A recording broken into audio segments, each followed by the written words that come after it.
Hey everybody, it's Garrett once again. So this is going to be video number 2 in the same series. Once again, we are not talking about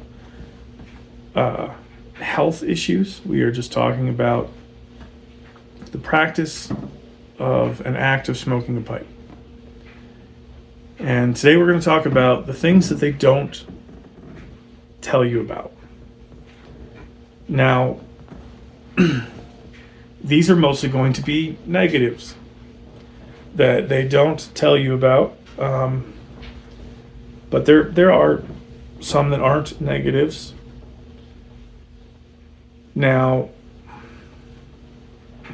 this one's going to be kind of short because a lot of it is pretty upfront and common sense. One of the things that they don't tell you about is that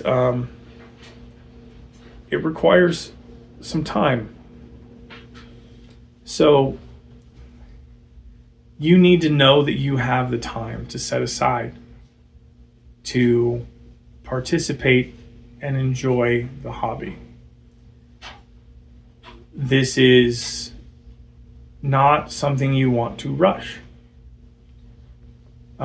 There are times that it inevitably, like everything in life, will be rushed.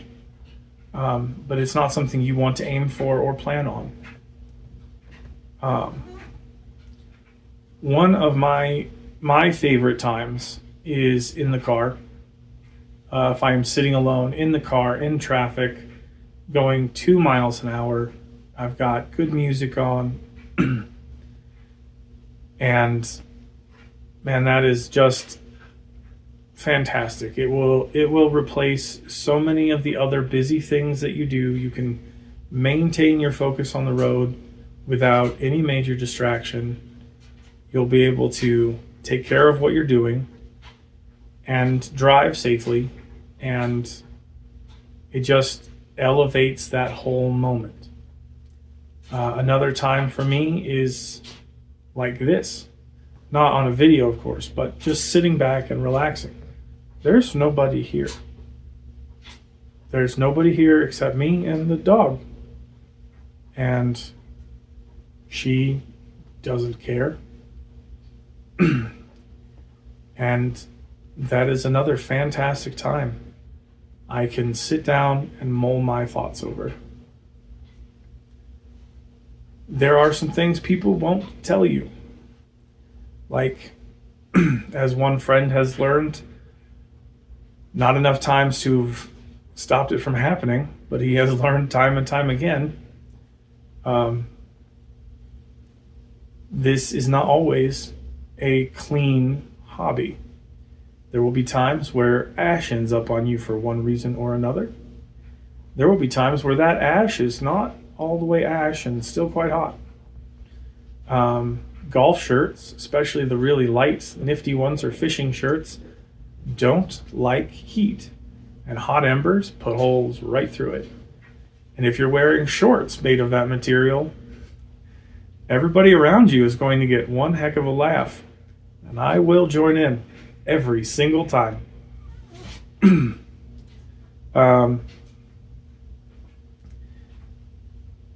There is buildup that happens inside the pipe. You will get tars, and there is some cleanup to be done.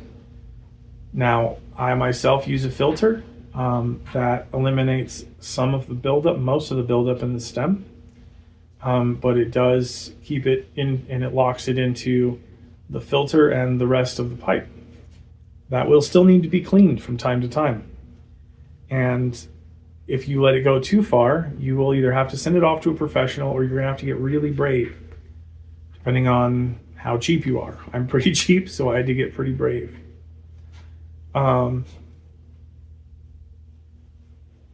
There will be times where if you do not run a filter, or if you do, that leaf will come up through there. Now, hopefully when that happens, it is not lit.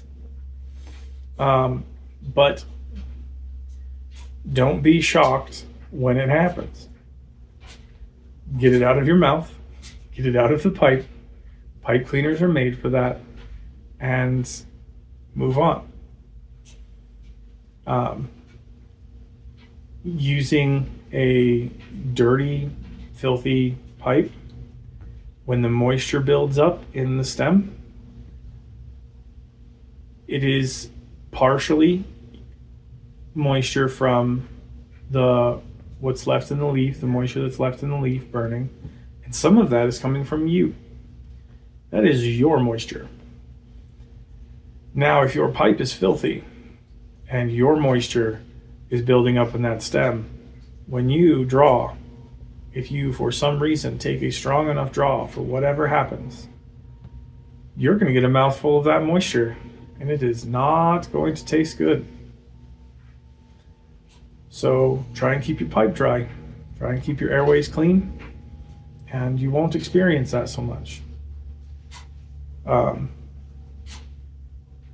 That is a moment that will make you want to stop everything you're doing right then and go drink about half a bottle of mouthwash. It is not tasty. Anyone who's had that moment or come close to it will back that up. I'm sure you guys can join in the comments about that.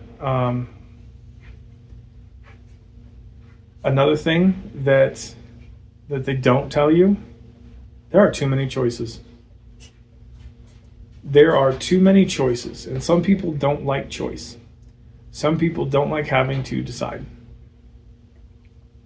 There are too many choices on style of pipe itself, of shape, size, length, anything. There's choices on accessories. There's choices on lighters. There's choices on the 1,000+ different blend options that you have. Some people don't like choices. If you don't like choices, I highly recommend, if you liked the first time you tried the hobby, that you simplify what you're going to do. A corn cob will always be very neutral. It'll be very low maintenance, and it will treat you well until it falls apart. And very rarely is that a new corn cob problem. That is a 10-year-old corn cob problem. And even then, you can fix it right up.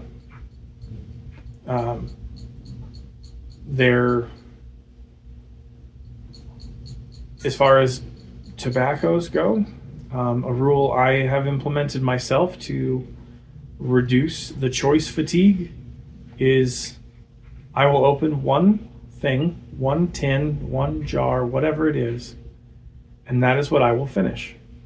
Currently, I have Blockade Runner in here because I opened it 2 weeks ago, and that is what I'm going to finish. I'm going to finish the Blockade Runner. The other tin I have open is Sarto. It's Virginia, Perique, Darkfire, Kentucky. It is fantastic as well. I'm going to finish it before I give myself any other choices. Those are the two choices that I have right now.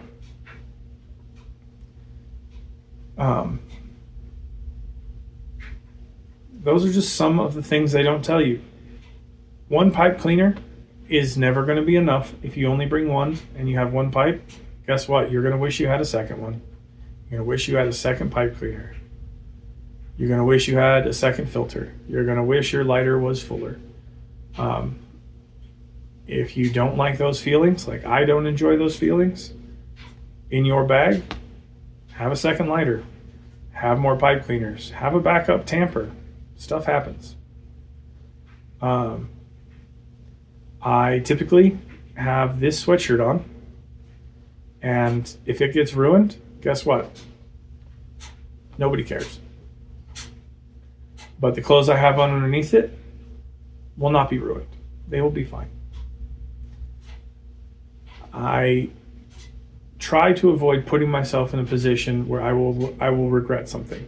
And I hope that you do the same with some of these things that I've told you. Certain things are unavoidable. We are beings that consist of an extremely high percentage of water. You will have moisture in your mouth. As you learn to enjoy this hobby, inevitably some of that will end up in the pipe. And when it ends up in the pipe and you're moving air back and forth, you will move that moisture back into your mouth. That will happen. It will not be pleasant. You will learn to detect when it's about to happen, and you'll run a pipe cleaner in there and that won't happen again. But those are some of the things that nobody tells you. Another thing nobody really mentions, at least to new smokers, which is worth mentioning to the more detail-oriented people, there are some thermodynamic properties that affect a lot of what we do. One of them is airflow. One of them is gravity. This is a big, heavy pipe. Not heavy, but it's not light. Now, it tends to rest at an angle. When that happens, smoke travels directly up. When smoke travels directly up, that smoke will not just come straight out of the center of the bowl. It will go directly up, which leaves smoke traveling against the side of the bowl. Now that will start to stain the lip of your pipe.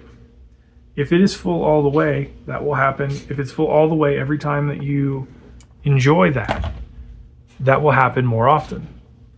And then you will find that the back lip of your bowl is going to start to become sooted, I guess is the best word I can think of.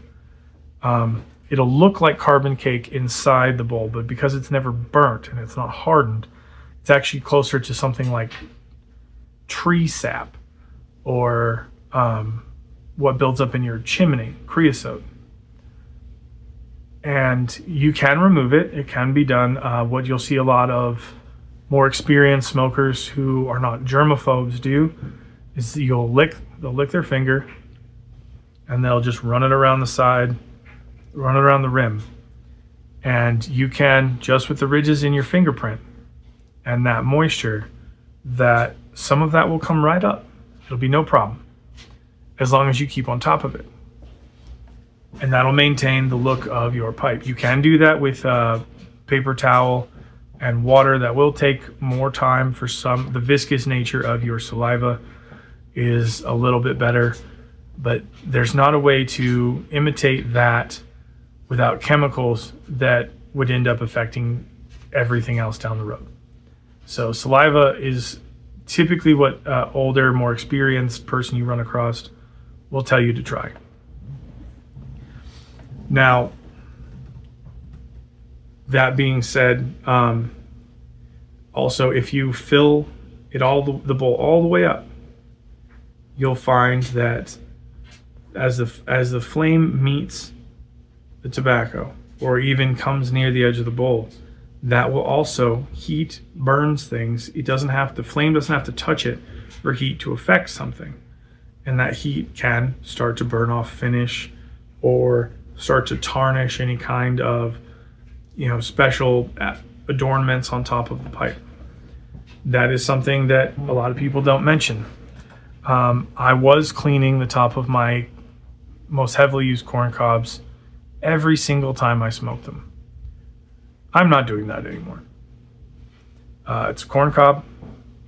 It can be black on the top. It's fine. Doesn't affect anything for me. Doesn't affect anything for you. You're not going to use my pipe. The only person who might is the person who I live with, that's going to be their choice. Now, that being said, one thing that nobody else mentions that needs to be mentioned and needs to be said 100 times to everyone who's interested in ever trying. This is about your choice. This is your investment of your time, your resources, and you need to like what you choose to do. If you don't like what you choose to do, I don't know what to tell you.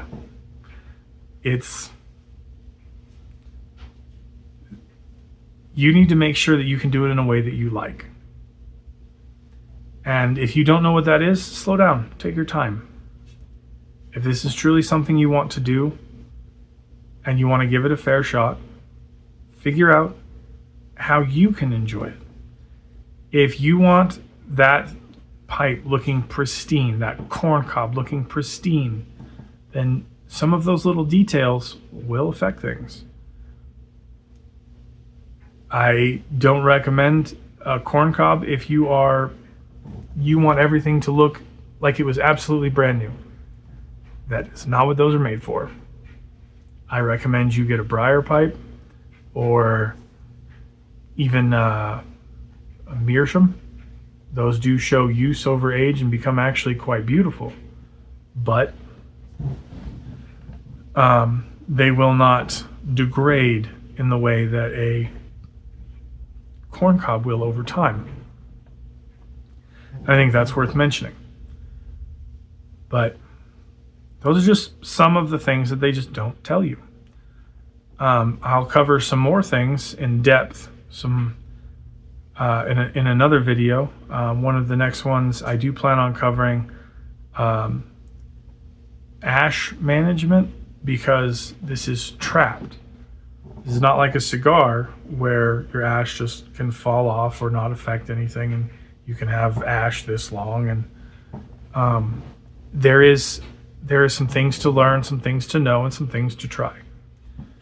But those things are, they need explanation. They need their own video. And I've come up with some crude drawings, and I will try to get into some of that on that video, assuming that these all make it out, because I'm going to do these all in a row, and hopefully, fingers crossed, you guys get to see them.